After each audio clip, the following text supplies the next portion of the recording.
บรรยากาศทุ่งไห่ทุ่งนา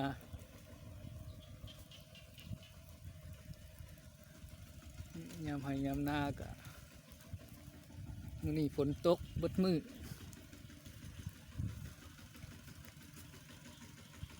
อยู่ทางนั้นกำลังดำนา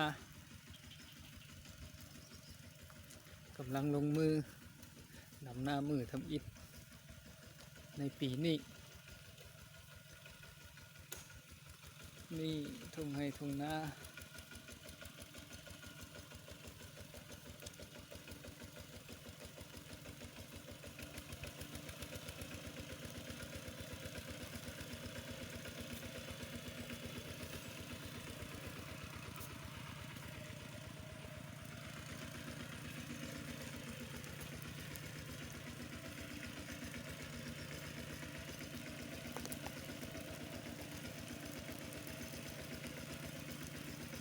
วิดีโอนี่กะถ่ายบรรยากาศได้ชม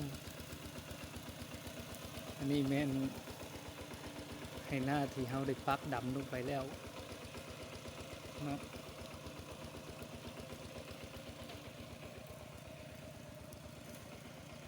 ส่วนด้านนี้เป็นป่าโคก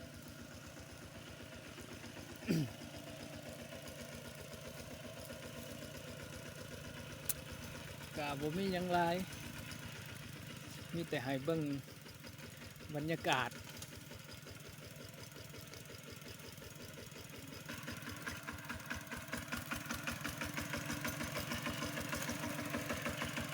อันนี้แม่นไถนา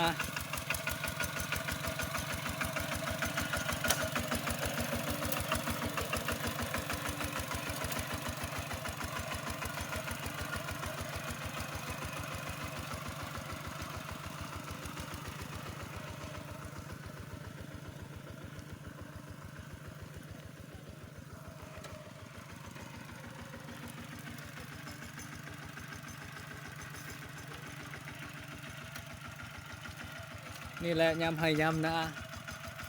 เศร้าไห่เศร้านาเฮากะหลังสู่ฟ้าหน้าสู่ดินว่าสั้นไปเนาะ